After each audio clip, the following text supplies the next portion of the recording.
How Eamon Met Kaidan. Chapter 5. Greywatch House, Winterhold. Tordas, 23rd of Evening Star, in the 201st year of the 4th era. Eamon, late in the evening.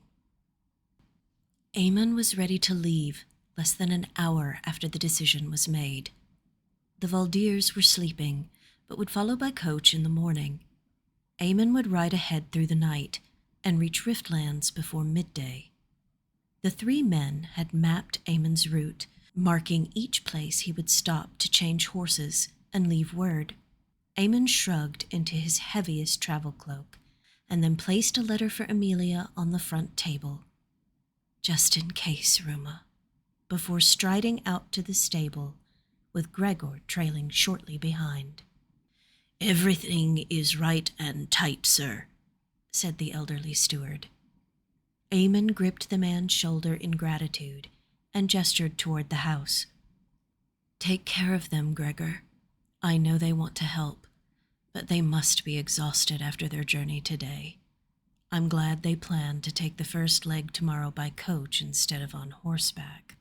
"Leave them to me, my boy," he replied.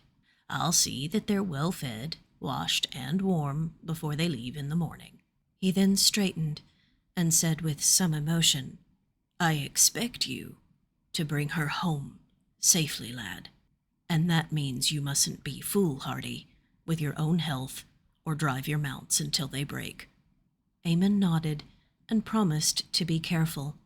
Gregor saw pain flicker briefly across his face before Eamon turned away and looked up into the night sky. "Gregor, tell me the truth. Was Emelia unhappy and I missed it? Is it possible that she left on purpose, that she doesn't want to be found?" "No," Gregor answered. "No, that's just your hope talking, and you knew that before you asked me the question." Eamon did not deny it, saying, "Every other possibility is terrifying to me." The old Nord nodded, but he did not smile or offer encouragement.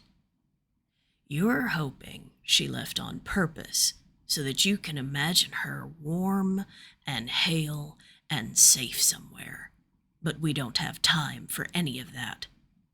Eamon leveled his piercing elven eyes on the man who'd been his right hand for the last 47 years. "What should I do, Gregor?"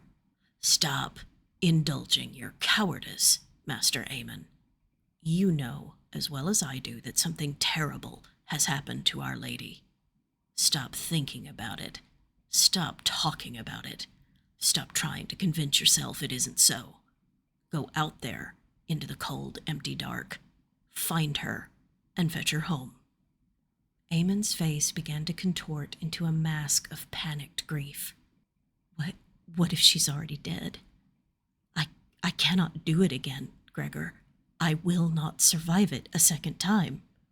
"Hush, boy," Gregor snapped, and there was iron in his voice.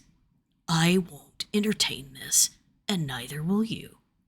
There will be no more of I can't. You can because you must, and you must because if you don't, she will be the one who doesn't survive it." Eamon acknowledged the truth of it, kissed the old man on the cheek, and pulled himself into the saddle. "I'll ride straight through to Windhelm, and I'll leave Percy there in the mews to hire a fresh horse. You can ride with Gen and Mitty to retrieve him in the morning." "Very good, sir," the steward replied. "Stendar's mercy go with you." "Walk in radiance, my friend," Eamon replied, and then he turned Percy's head to ride out into the darkness.